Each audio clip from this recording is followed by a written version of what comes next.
Hello students, welcome to law school and previous year question session, जिसमें आज हम CLAT 2020 में पूछे गए current affairs and general studies के क्वेश्चंस को डिस्कस करेंगे। आई होप आपने हमारे प्रीवियस वीडियो को भी एंजॉय करा होगा, जिसमें हमने 2022 में पूछे गए क्लैट में आपके जो सवाल जर्नल स्टडीज और करंट अफेयर से पूछे गए सवाल थे उन्हें डिस्कस करा था। चलिए स्टूडेंट, शुरू करते हैं आज का सेशन। सबसे पहले जानेंगे कि भाई कितने नंबर ऑफ क्वेश्चन जो है current affairs and static GK से पूछे गए हैं। तो टोटल जो 6 सवाल आपके 36 क्वेश्चंस पूछे गए हैं, ठीक है जी, current affairs and static GK. Second important thing जो आपको ध्यान में रखनी है कि जो बेसिकली स्टाइल ऑफ क्वेश्चंस है वो डिफरेंट एग्जाम से काफी आपका क्लैट का अलग है, पैटर्न जो है काफी अलग है, क्योंकि क्लैट एग्जाम में बेसिकली पैसेज बेस्ड जो है आपके क्वेश्चंस पूछे जाते हैं। पैसेजेस आर गिवन देयर, उसमें आपको कुछ चीजों को समझना है, then you have to answer the questions. Alright, जो मैंने प्रीवियस वीडियो में भी डिस्कस करा था आपसे, स्पेशली जो पैसेज गिवन है उसका सेंट्रल थीम क्या है, टॉपिक क्या रहेगा, and what are the keywords, what are the key points, उन्हीं को ध्यान में रखते हुए क्वेश्चंस के आंसर आपको करने पड़ेंगे। अब अप्रोच ये है कि भाई ऐसा भी नहीं है कि आप डायरेक्टली पैसेज को पढ़ें और आपको लगे कि भाई वहीं से क्वेश्चन जो है आपके जो है पूछ लिए गए होंगे, मतलब जो क्वेश्चंस पूछे गए हैं उनके आंसर पैसेज में ही गिवन है, तो ऐसा बिल्कुल नहीं है। आपको सिर्फ आइडिया हो रहा है कि पैसेज किस बारे में है और उस पैसेज से रिलेटेड सवाल जरूर हैं, लेकिन उनके आंसर पैसेज में गिवन नहीं होंगे। कीवर्ड्स होंगे, उनसे रिलेटेड जो है की पॉइंट्स होंगे, की हेडिंग्स होंगी, उनसे संबंधित क्वेश्चंस हो सकता है, उनसे रिलेटेड क्वेश्चंस हो सकता है।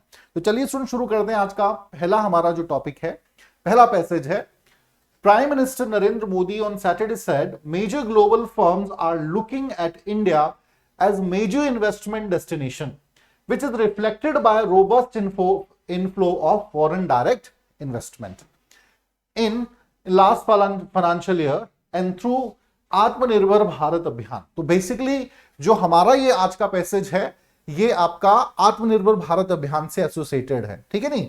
तो क्या इस पे प्राइम मिनिस्टर ने कहा है अपनी स्पीच में, वो की पॉइंट्स हो सकते हैं, सेंट्रल थीम इसकी क्या रहेगी वो आपको समझना है, ठीक है जी।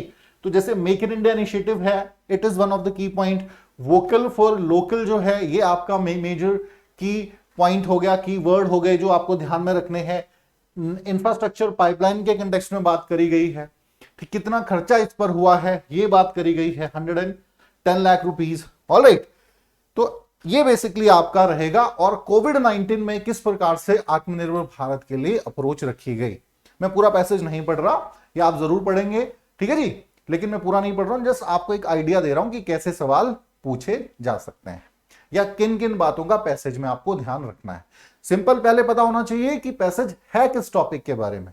आत्मनिर्भर भारत हो गया, देन सेंट्रल थीम क्या हो सकती है इसकी, वो आप पढ़ेंगे थोड़ा सा तो आइडिया हो जाएगा, एंड द कीवर्ड्स। तो चलिए पहला क्वेश्चन देखेंगे। अब पहला क्वेश्चन है, the government announced a stimulus package under the self reliant India scheme for the amount of, ठीक है जी। चारों ऑप्शन आपके सामने हैं, 2 trillion, 20 trillion, 5 trillion and 100 trillion. These are the four options you have. Now you can see the passage. Nowhere in the passage the amount of money जो है आत्मनिर्भर भारत के कंटेक्स्ट में कहीं भी मेंशन नहीं है, ठीक है जी। इसलिए मैंने कहा कि क्वेश्चन जो है उनके डायरेक्ट आंसर पैसेज में नहीं मिलेंगे, कीवर्ड्स गिवन है, that will help you lot to find out the answer of your question.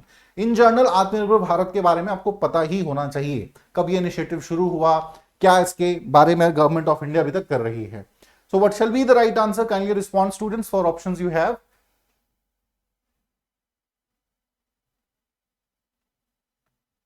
सो सही आंसर है ऑप्शन बी, ठीक है जी।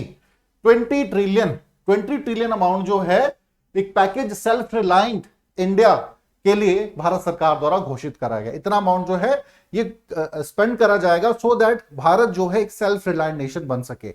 मेक इन इंडिया इनिशिएटिव जो है इसके तहत बहुत से प्रोजेक्ट्स लॉन्च करे गए हैं, different international nations are helping India in this regard.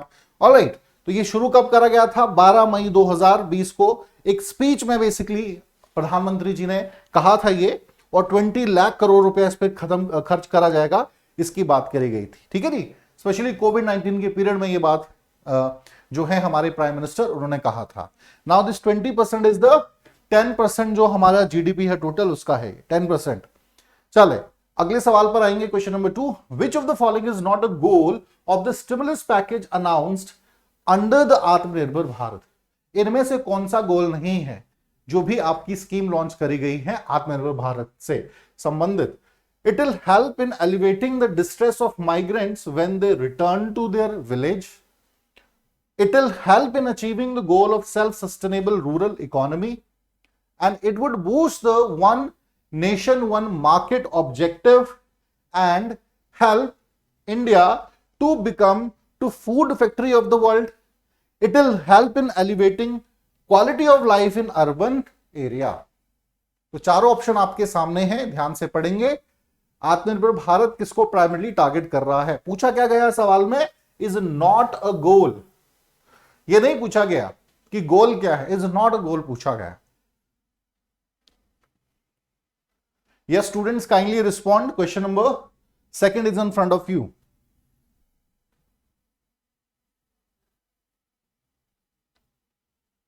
So student, here D is the right answer. ये तीनों जो हैं कहीं ना कहीं गोल्स में आते हैं आपके. D is basically not included, क्योंकि सिर्फ क्वालिटी लाइफ अर्बन जो आपके लोग हैं या अर्बन एरिया में रह रहे हैं उन्हीं को प्रोवाइड करना आत्मनिर्भर भारत का मेन टारगेट नहीं है. ठीक है जी. जो विलेज इकोनॉमी है उसको कैसे बूस्ट किया जा सकता है, एक सेल्फ सस्टेनेबल रूरल इकोनॉमी कैसे बनाई जा सकती है, वन नेशन वन मार्केट जो है कॉन्सेप्ट उसको कैसे प्रमोट किया जा सकता है, इनसे रिलेटेड आपका आत्मनिर्भर भारत है. Now talk about question number 3. Which of the following events can be seen as the stepping stones for the growth of the foreign direct investment FDI in India? हाँ जी, चारों ऑप्शंस है आपके सामने. Kindly respond.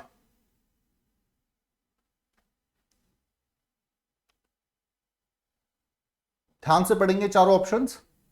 The launch of make in India initiative in 2014, the economic liberalization in year of 1991, the amendment of FDI policy to increase upper cap, हाँ जी students, 26 by 26 and to 49%, और D all of the above. So option student जिन जिन का है B बिल्कुल सही है. The economic liberalization in the year 1991 इसे एक stepping stone माना जा सकता है. ठीक है ना. LPG रिफॉर्म्स आपके हुए, liberalisation, privatisation, globalisation. After that what happened, जो फॉरेन डायरेक्ट इन्वेस्टमेंट है वो भारत का बढ़ा. चले अगले सवाल पे आएंगे. Question number 4. Which of the following is not related to the vocal for local initiative of the Indian government? Vocal for local initiative of Indian government. rebooting the MSMEs, especially the khadi and village industry, generating new opportunities of employment at the local level, creating new economic hubs through disinvestment and FDIs, and promoting the indigenous manufacture and support through financial aid. Yes students, kindly answer question number 4. चारों ध्यान से options पढ़ें. Vocal for local की बात हो रही. अपनी speech में प्रधानमंत्री जी ने यह बात रखी थी. he used this quote, vocal for local. तो सही आंसर है students option number C, creating new economic hubs through disinvestment and FDI. ठीक है जी. तो ये इसमें नहीं है basically vocal and for local initiative का हिस्सा. सवाल में क्या पूछा गया ये भी ध्यान देना है, कई बार जल्दबाजी में हम गलत पड़ जाते हैं. ठीक है जी. इसका मतलब ये है कि जो आपका रूरल, देखिए इंडिया में क्या है, बहुत से रूरल एरिया में लोग ऐसे हैं या बहुत से इंटीरियर में लोग रह रहे हैं, ट्राइबल रीजन में रह रहे हैं जिनके प्रोडक्ट्स बहुत बेहतर हैं, but they don't have a particular market. So under this vocal for local initiative, इन सभी प्रोडक्ट्स को जो है इंटरनेशनल मार्केट में कैसे प्रेजेंट करा जा सकता है. It will help a lot to boost the economy of India. ठीक है जी. एंड ऑफ कोर्स जो है डायरेक्ट एक फायदा मिलेगा रूरल इकोनॉमी को इससे, जो धीरे धीरे खत्म होती जा रही है. कारण यही है क्योंकि उसका बहुत ज्यादा फाइनेंशियल जो है एक प्लेटफॉर्म ही नहीं मिल पाता. जैसे छोटा सा एग्जांपल आप ले सकते हैं कि भाई चंबा हिमाचल का एक क्षेत्र है, वहां का रुमाल बड़ा फेमस है. कुल्लू रीजन की जो है शॉल्स बड़ी फेमस है. तो उनको इंटरनेशनल मार्केट में एक प्लेटफॉर्म मिले तभी तो वो जो है एक अच्छी अर्निंग कर पाएंगे ना. तो नेशनल मार्केट में नहीं मिल पा रहा है प्लेटफॉर्म, तो इंटरनेशनल कहां मिलेगा. तो इसके लिए क्या स्टेप किए जा सकते हैं, ये खादी उद्योग जो है इससे बहुत ज्यादा बूस्ट हमारा होगा. विलेज इंडस्ट्री जो है वो ग्रो होने वाली है, एम्पावरमेंट बढ़ेगा, एम्प्लॉयमेंट बढ़ेगा. ठीक है जी. चले Question number 5. Under the National Infrastructure Pipeline, the government plans to invest more than 102 lakh crore on infrastructure projects by 24-25 with the center, state and the private sector. To share the capital expenditure, what is the ratio of such expenditure by each of the stakeholders? Four options are here: 50, 25, 25, 40, 40, 20, 39, 39, 22, 34, 33, 33. Yes, students, kindly respond. Question number 5 is on your screen.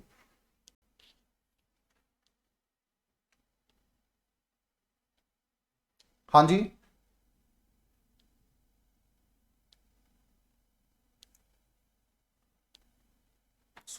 पांचवा प्रश्न आपके सामने है, answer करें।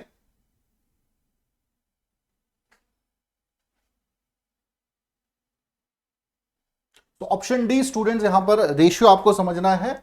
जो national infrastructure pipeline initiative है, इसमें centre का कितना शेयर है, स्टेट का कितना शेयर है और प्राइवेट सेक्टर का इसमें कितना शेयर है, ठीक है जी। सो डी जो है आपका बिल्कुल सही आंसर है। सेंटर का 34 है, स्टेट का 33 रहेगा, प्राइवेट सेक्टर का शेयर भी इसमें 33% ही रहेगा। चलिए नेक्स्ट पैसेज को देखते हैं आप। The central bank doesn't disclose it's foreign exchange management strategy, but it was evident in the last few years that the rupee was not allowed to appreciate despite healthy inflows, resulting in a rapid buildup of foreign exchange. ठीक है जी। From a low of 275 billion in September of 2013, when rupee came under severe pressure due to so-called taper tantrums by the US Federal Reserve. ठीक है जी। तो basically बात करी गई है सेंट्रल बैंक ऑफ इंडिया की, आरबीआई की इसमें, ठीक है जी। ये आपका पैसेज का रहेगा। और जो एफडीआई का हमारा फ्लो जो इंडिया का रहा है, उसमें उतार चढ़ाव जो रहे हैं, डिफरेंट उसके पीछे के रीजन रहे हैं, गवर्नमेंट पॉलिसीज क्या है, आरबीआई इस पर क्या कह रहा है, तमाम चीजें इसमें मेंशन करी गई हैं, ठीक है जी। जैसे ये इसमें कहा गया है कि यूएस के जो आपकी पॉलिसीज रही हैं, कैसे उसने इंडिया के जो फॉरेन रिजर्व है, फॉरेन एक्सचेंज है, उसको प्रेशराइज करा। देन नेक्स्ट हम बात कर सकते हैं, थोड़ा सा और पढ़ लेंगे, थोड़ा सा आपको और क्लैरिटी इसमें मिल जाए। India now has record foreign exchange reserve of dash billion. अब ये अमाउंट गिवन नहीं है पैसेज में, आपको इन जर्नल पढ़ा होगा, अगर आपने तो आपको पता होगा। As on 21 August, a 95% rise over 7 years, ठीक है जी, 95% rise in 7 years. Despite the COVID-19 pandemic, the foreign exchange kitty swelled by 62 billion since March. तो COVID-19 का भी यहां पे जिक्र हुआ है। In this 7-year period, rupee ended the year with an appreciation against the dollar only once. ठीक है जी, in 2017 में। उसके बाद से रुपी की जो पोजीशन है वो बहुत ज्यादा स्ट्रॉन्ग डॉलर के मुकाबले नहीं रही। तो बेसिकली आप समझ गए, इकोनॉमिक जो हमारी एक तो आरबीआई का इन्वॉल्वमेंट इसमें है, की पॉइंट याद रखेंगे, इसमें फॉरेन एक्सचेंज की बात करी गई है, आरबीआई की बात करी गई है, और जो अभी तक हमारे फॉरेन एक्सचेंज में उतार चढ़ाव रहे हैं, स्पेशली जो लास्ट 7 years हैं, उसका डाटा इसमें है। इसके अलावा कुछ और कीवर्ड्स हैं यहां पे, देखिए कि ओपन मार्केट ऑपरेशंस की बात करी गई है, ठीक है जी, या आपके लॉन्ग टर्म रेपो ऑपरेशंस की यहां पे बात करी गई है। तो these are the key points. या गवर्नमेंट सिक्योरिटीज की बात करी गई है। अब इनसे रिलेटेड हो सकता है कोई सवाल पूछ लिया जाए आपके क्वेश्चंस में। चलिए question number 6, which of the following has been replaced by in the above passage. ठीक है जी। तो ये बेसिकली यहां पर ब्रैकेट में ये जो 1 है स्टूडेंट्स, ए यहां पर आंसर रहेगा इसका, ठीक है जी। हैज बीन रिप्लेस्ड बाय, यहां पर ब्रैकेट में ऐसे आप लगा लीजिए 1, ये जो वाला पार्ट। तो 1 जो था हमने पढ़ा कितना है हमारा, $537। तो ये याद रखेंगे स्टूडेंट्स। एक्सचेंज जो है हमारे फॉरेन एक्सचेंज रिजर्व की यहां बात हो रही है, $537 बिलियन। चले नेक्स्ट हम बात करेंगे अब question number 7, which of the following economic policy have been recently used by the RBI to boost economic during the current pandemic situation? Forex swap, LTRO, OMO, all of the above. हाँ जी student answer कीजिए। कौन से economic policies का RBI ने introduce करा to boost the economy of India specially in the pandemic period में? So यहां पर डी आपका सही आंसर है। ये सभी इनिशिएटिव आरबीआई द्वारा लिए गए पैंडेमिक पीरियड में, सो दैट इकोनॉमी जो स्लो डाउन है वो बेहतर हो सके, हमारी इकोनॉमी को बूस्ट मिल सके। अब ये बेसिक आपको पता जरूर होना चाहिए, फॉरेक्स स्वैप क्या है, एलटीआरओ लॉन्ग टर्म रेपो ऑपरेशंस क्या है, ओपन मार्केट ऑपरेशन क्या है। ठीक है जी। तो इन जनरल अगर आप नॉलेज नहीं है आपको, तो पैसेज भी आपकी बहुत ज्यादा सहायता नहीं कर पाएगा। तो आपको इन जनरल जरूर आपको सारी जो जर्नल स्टडीज के टॉपिक्स हैं वो कवर होने चाहिए। Talk about question number 8। Which of the following statements related to the long-term repo operations as a measure to support the economy in corona pandemic situation? हाँ जी स्टूडेंट्स, आंसर करेंगे। चारों options पढ़े आप। Which of the following statements relate to the long-term repo operations as measure to support the economy in corona pandemic situation? तो सही answer है आपका option D. ये सभी जो हैं आपके पैरामीटर्स हैं, सभी जो हैं आपकी स्टेटमेंट जो बिल्कुल सही है। ऐसे मेजर्स हैं जो आपकी इकोनॉमी को सपोर्ट करे under long term repo operations in corona pandemic situation. ठीक है, चाहे इनहैंसमेंट ऑफ लिक्विडिटी की बात करें बैंकिंग सिस्टम की ₹1 ट्रिलियन के आसपास, साथ ही साथ इंकरेजमेंट की बात करें जो मेच्योरिटी ट्रांसफॉर्मेशन है, या फिर हम बात कर सकते हैं measure that is expected to bring down short term rates and also boost जो इन्वेस्टमेंट्स हुई हैं कॉर्पोरेट बॉन्ड्स में। ठीक है जी। तो चले क्वेश्चन नंबर 9 पर आएंगे। Which of the following will be used as a platform for core banking solutions to implement the LTRO? Long term जो रेपो आपकी ऑपरेशंस है, e cartel, e Kuber, e CBS and e RBI CBS. Yes, students, kindly answer. ध्यान से questions को पढ़ें। Which of the following will be used as a platform for a core banking solutions to the implementation of LTR? Core banking solutions. So यहां पर B आपका जो है students option E Kuber is the right answer. ये आपका जो है core banking solution है रिजर्व बैंक ऑफ इंडिया का। ठीक है जी। Schedule for urban cooperative banks, insurance company, commercial banks, है ना, who maintain securities accounts and current accounts of RBI। तो इंपॉर्टेंट रोल है। चलिए अगले क्वेश्चन पर आएंगे, question number 10। What is the notified amount of sum offered by the RBI under measure of foreign exchange swap? 5 billion, 16.71 billion, 16.21 और 5.0 billion. हाँ जी, 10वां सवाल है, आंसर करें। ध्यान से पढ़ना है क्या पूछा गया है। पहले तो क्वेश्चन ध्यान से पढ़िए। What is the notified amount of sum offered by RBI under major of the foreign exchange swap? तो it is basically option A 5 billion. ठीक है जी। ये अमाउंट जो है आरबीआई द्वारा मेजर करा गया है फॉरेन एक्सचेंज स्वैप के तहत 5 बिलियन। चले अब नेक्स्ट पैसेज को डिस्कस करते हैं। The first batch of 5 Rafale jet flew out of France on July 25 and will arrive in India on Wednesday, July 29। Current affair से रिलेटेड ये आपका टॉपिक रहा है। रफाइल जो आपके जेट्स हैं न्यूज में रहे थे 2021 में, तो 2020 में भी रहे। ठीक है जी। जो रफाइल स्कैम हुआ था इसकी वजह से बहुत ज्यादा खबरों में ये मामला रहा था। फाइनली कब ये आपको फ्रांस से हमने ली, पहले तो ये क्लियर हो गया जी किससे हमने रफाइल जेट लिए हैं, फ्रांस से। ठीक है जी। तो ये भी क्लियर होना चाहिए। और ये फ्रांस के किस जगह से चले हैं, फाइनली अंबाला में पहुंचे हैं। अंबाला के हरियाणा के अंबाला रीजन में ये जो है आपके जेट्स ये उतरे हैं। तो ये बेसिकली आपका हो गया। Next, the fighter jet build by French aviation firm. किस फ्रेंच एविएशन फर्म ने इसे बनाया है, ये की पॉइंट इसका हो गया। पहला सवाल भी यहां से पूछा जा सकता है। ठीक है जी। Took from the Merignac airbase. कौन से एयरबेस है आपका फ्रांस का, मैरीगैनिक एयरबेस। तो ये नाम रखेंगे याद। द 5 एयरक्राफ्ट विल बी यहां से पढ़ेंगे। The first tranche of the 36 planes bought by India from France.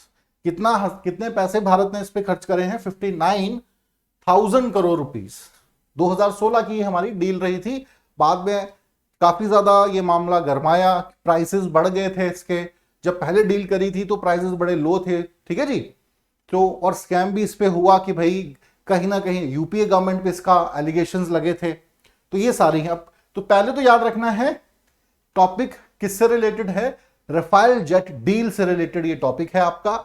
दूसरा इसमें रखेंगे सेंट्रल थीम क्या है इसकी, जो भी इस पर लेन देन रहा है, खर्च हुआ है अमाउंट, ठीक है जी, या कहां पर ये किस जगह पे उतरा है, किस कंपनी द्वारा इसे बनाया गया है, ये basically everything about the Rafale jet is mention in this passage, ठीक है जी। नाउ कीवर्ड्स की बात करेंगे। कंपनी का नाम पूछा जा सकता है, कितना अमाउंट इस पे खर्च हुआ है, how much time will it take, ठीक है जी, डिलीवरी के लिए कितना समय लगा, ये सारी जानकारी जो है इसके माध्यम से आपको गिवन है। चलिए जरा क्वेश्चंस को देख लेते हैं। Question number 11, the Rafale deal between India and France is seen to carry great strategic significance. Which of the following is directly impacted by this deal? The joint strategic vision of India, France cooperation in Indian Ocean region, the One Belt One Road mission of the China, the Chinese initiative to build a new Silk Road, and the trade route of the Middle East. Kindly respond, students. What shall be the right answer of this question? Rafael deal between India and France is seen to carry great strategic significance. तो कौन सा इसमें से इस deal की जो significance को जाहिर कर रहा है? Which of the following is directly impacted by this deal? मतलब कौन सा फीचर इसमें है जो डायरेक्टली इंपैक्ट हो रहा है इससे? ध्यान से पढ़ेंगे। The one belt one road initiative क्या चाइना द्वारा जो लागू करा गया वो है, सिल्क रूट जो चाइना का है उससे संबंधित, या मिडिल ईस्ट जो ट्रेड रूट है वो प्रभावित होगा? बहुत सिंपल है स्टूडेंट्स, ऑप्शन ए जो है करेक्ट आंसर होगा। यहां पर बात हो रही है इंडिया एंड फ्रांस के रिलेशंस की। सो ऑब्वियसली कॉपरेशन इससे बढ़ेगा, हमारे रिलेशन और ज्यादा स्ट्रेंथन होंगे। सर्टेन डील्स अगर हम फ्रांस के साथ कर रहे हैं, यूरोप में हमारी पोजीशन स्ट्रेंथन होगी because France is a powerful nation in Europe, ठीक है जी। तो ऑप्शन ए जो है यहां पे बिल्कुल सही रहेगा आपका। Question number 12, the India air force is also in the process of procuring a new generation medium range modular air to ground weapon system HAMMER to integrate with the Rafale jets. What does the term HAMMER stands for? Highly advanced modular mutation extended range, highly agile modular munition extended range, highly advanced modular mitigation extended Rafale, and highly agile modular mutation extended Rafale. ठीक है जी। तो चारों option सामने, student kindly answer करें। Simple, अगर hammer का मतलब नहीं पता है तो आप नहीं दे पाएंगे इस क्वेश्चन का आंसर। तो option B student, highly agile modular mutation exchange range is the full form of HAMMER यहां पे, ठीक है जी। तो सिंपल याद रखेंगे स्टूडेंट, क्या है ये? Indian air force is also the, question क्या था? Indian air force is also in the process of procuring a new generation medium range modular air to ground weapon.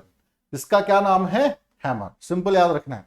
चले question number 13, which of the following has been replaced by, ये आपका given था passage में, if you remember, ठीक है जी। First जो है आपका blank in the passage, Lamsco, Luard defence France, Dassault या बोरोस्कोप। तो पैसेज एक बार देख लें क्या था। The fighter jets build by French aviation firm, ये पूछा गया कि ये फाइटर जो राफेल जेट्स हैं किस कंपनी द्वारा बनाए गए हैं। नाम पैसेज में कहीं गिवन नहीं है, तो अगर आपको इन जनरली नहीं पता है तो आप आंसर नहीं कर पाएंगे, ठीक है जी। सही आंसर इसका रहेगा ऑप्शन सी, डिजॉल्ट कंपनी जो है आपकी, इनके द्वारा ये जेट्स बनाए गए थे। चले question number 14, which of the following indigenous organisation is responsible for the design, assembly and fabrication of combat aircrafts of in India? So DRDO, HAL, DRAI and ISRO. 4 options you have. इसका काम है, उस संस्था का नाम, indigenous जो organisation है जो रिस्पॉन्सिबल है डिजाइन करने को, असेंबल या फैब्रिकेट करने को, जो हमारे कॉम्बैट एयरक्राफ्ट्स बनाए जाते हैं इंडिया। कौन सी ऐसी कंपनी है? So option B students, HAL, Hindustan aeronautics Limited की ये जिम्मेदारी है इंडिया में। एक एरोस्पेस कंपनी है जो एरोस्पेस डिफेंस कंपनी है, ठीक है जी, जिसका हेडक्वार्टर बेंगलुरु इंडिया में है और इसका प्राइमरी काम क्या होता है, जो आपके कॉम्बैट एयरक्राफ्ट्स बनाए जाते हैं उनके डिजाइन्स को बनाना, तैयार करना, असेंबल करना, फैब्रिकेशन का काम जो है ये सारा काम हेल द्वारा किया जाता है। Question number 15, which of the following organisation institution is a major offset partner of India in the Rafale deal? Hindustan aeronautics limited, Reliance defence limited, Reliance naval and engineering limited, Pipavav defence. Yes students, kindly answer. Rafale deal से संबंधित प्रश्न है ये आपका। तो यहां पर B students, ठीक है जी, रिलायंस डिफेंस लिमिटेड जो है ये आपकी मेजर कंपनी रही जो पार्टनर थी रफाइल डील में, इंडिया को जो रिप्रेजेंट कर रही थी। चलिए now talk about last passage जो आपका है। On May 8, India's defense minister virtually inaugurated a new 80 kilometer long road in the Himalayas connecting to the borders with China at the Lipu-Lekhla Pass. The Nepali government protested immediately, contending that the road crosses territory that it claims and accusing India of changing the status quo without a diplomatic consultation. Now, if you remember, 2020 में basically एक बहुत बड़ा issue Nepal के साथ हुआ, जो हमारा border लगता है काला पानी का जो क्षेत्र है, ठीक है जी, महाकाली रिवर पे काला पानी रीजन है which is claimed by India कि भाई काला पानी का रीजन इंडिया का है। नेपाल का ये मानना है कि वो ट्रीटी उनसे उनकी है, ठीक है, जो आपकी 1815 में सगोली की ट्रीटी हुई थी उसके तहत। हालांकि समय के साथ जो स्ट्रीम है महाकाली जो रिवर है उसको बाउंड्री समझ लिया गया, यहां का एरिया इंडिया का है। सिंपल मैं अगर यहां पे समझा दूं कि भाई मान के चलिए ये पूरा रीजन है, ये महाकाली रिवर है, तो ये बाउंड्री मान लीजिए ये नेपाल का एरिया कहलाएगा, ये इंडिया का एरिया कहलाएगा। But with span of time जो कोर्स है रिवर का ये बदल गया, मान के चलिए यहां पे हो गया या इस तरफ हो गया, ठीक है जी। तो इससे रिलेटेड ये इशू है, ये विवाद है। तो करंट अफेयर्स का ये टॉपिक है स्टूडेंट्स, ठीक है जी, और ये बेसिकली महाकाली रिवर से संबंधित है या फिर काला पानी रिवर डिस्प्यूट इसे हम कह देते हैं। थोड़ा सा और पढ़ लेंगे इसके बारे में। सिंपल टॉपिक क्लियर हो गया आपको, कीवर्ड्स पता होने चाहिए। लिपुलेखला पास किसके कंटेक्स्ट में है ये बात, ये आपको पता होना चाहिए। इस पे क्या क्या रिएक्शंस आए हैं, या 1950 में से रिलेटेड क्या स्टेटमेंट्स गिवन थी, या फिर और देख सकते हैं इसमें क्या इंपॉर्टेंट है कि भाई India on the other hand has conveys openness to the dialogue but doesn't seem to share Nepal's sense of urgency. Its initial statement agreed to dialogue but only after the COVID-19 crisis. ठीक है जी। तो की points क्या, मैं आपको इन generally सारा बता दिया ये कि डिस्प्यूट क्या हुआ भारत और इसका। भारत बेसिकली यहां से एक रोड बना रहा था, नेपाल ने इस पर आपत्ति जताई, कहा कि this area belongs to Nepal, और ये कहा कि कोई डिप्लोमेटिक कंसल्टेशन हमसे नहीं लिया गया है। अगर लिया गया होता तो बात, अब भारत ये कह रहा है कि डिप्लोमेटिक हम तैयार हैं लेकिन कोविड-19 के बाद ही ऐसा हो पाएगा, ठीक है जी। हवाला दिया गया 1815 की ट्रीटी ऑफ सगोली का, जो बेस बनी थी इस ट्रीटी का। आपको अगर याद हो ब्रिटिश एंड नेपलीज के बीच हुई थी ये ट्रीटी, अगर हिस्ट्री में आपने पढ़ा है, और वो एक बेसिकली बन गया था British India, boundary between Nepal and British India. चलिए स्टूडेंट, आई होप अच्छे से आपको ये सारा समझ आ गया होगा। और आगे अब जरा क्वेश्चंस को देख लेते हैं। Which of the following incidents can be seen as the direct causes of the border dispute between India and Nepal? हाँ जी student, the defence minister inaugurate a motor cable link road that connects India and China. Motorable road जो है उसकी बात हो रही है। तो 2015 agreement between India and China for using the Lipulekhla pass for trade, and India published a new map which showed the region of Kalapani as a part of Indian territory. तो कौन सा इसमें सही आंसर होगा? जो मेजर कारण बना आपके डिस्प्यूट का नेपाल और इंडिया के बीच में, ऑप्शन स्टूडेंट डी, तीनों ही ये सही हैं आपके। देखिए एक तो लिपुलेखला जो पास है ओपन करा गया, इंडिया ने ओपन कर दिया बिकॉज इंडिया ही मानता है लिपुलेखला पास बिलोंग्स टू इंडिया, ठीक है जी। और इंडिया एंड चाइना का यहां से ट्रेड ओपन हो गया, तो उस पर भी आपत्ति जब जो है नेपाल ने जताई, बिकॉज उनका ये कहना है this area belongs to Nepal. Second जो है अभी एक मोटरेबल या मोटर एबल जो आपका लिंक रोड है यहाँ पे बिल्ड किया है, जो लेटेस्ट जिसकी वजह से डिस्प्यूट हुआ है, ठीक है ना। ये कारण बना। और दूसरा है अपने मैप्स पे इंडिया ने इस पूरे रीजन को, लिपुलेखला का जो रीजन है उत्तराखंड से सटा हुआ ये रीजन है स्टूडेंट्स, इसको जो है अपने मैप्स में इंडिया ने दिखाया। तो D is basically here the right answer. Talk about question number 17. The confusion between Nepal and India consists of dispute over a tri-junction of Kali Susta Ganga, Kalapani Saraswati Ganga, Kalapani Limpadhura and Lipulek, Kalapani Limpadhara and Kali. तो सी students यहां पे जिनको अगर ये पढ़ा है अच्छे से ये टॉपिक तभी बता पाएंगे। डिस्प्यूट जब न्यूज में रहा था तो जरूर आपने करंट अफेयर्स में ये पढ़ा होगा। सी आपका सही आंसर है। 3 जो ट्राई जंक्शन था जो खबरों में रहा था, काला पानी, लिम्पाधुरिया एंड लिपुलेखला। चले अगले क्वेश्चन को डिस्कस करेंगे। The treaty of Sugauli was sign between which of the following pairs. तो अभी मैंने डिस्कस करा, चारों ऑप्शन सामने हैं, आंसर कीजिए। India Nepal, UK India Nepal, India China Nepal, east India company Nepal. Simple है ये तो। डी स्टूडेंट्स, हिस्ट्री में पढ़ा है ना आपने, 1815 में आपके ट्रीटी ऑफ सगोली हुई थी ईस्ट इंडिया कंपनी या ब्रिटिश इंडिया और नेपाल के बीच में, जिसने एक बाउंड्री बना दी थी और वो बाउंड्री थी आपकी महाकाली रिवर। लेकिन समय के साथ हम सभी जानते हैं ना, ज्योग्राफिकल बाउंड्रीज तो बदलती हैं, समय के साथ जो कोर्स है रिवर का वो भी बदला, जिसकी वजह से ये डिस्प्यूट्स ब्रदर होने लगे हैं।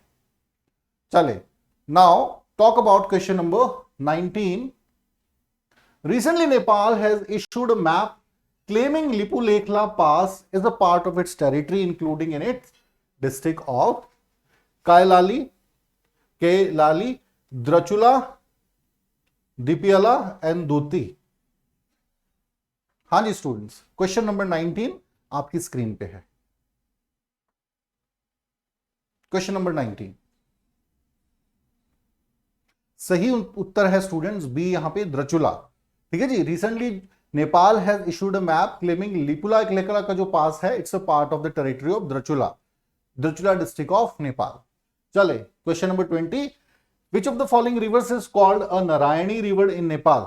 ब्रह्मपुत्र, गंडक, गंगा एंड काली। तो ये इन जनरल अब क्वेश्चंस आ गए स्टूडेंट्स, अगर ज्योग्राफी में आपने पढ़े हैं, हिस्ट्री में पढ़े हैं, तभी आंसर कर पाएंगे।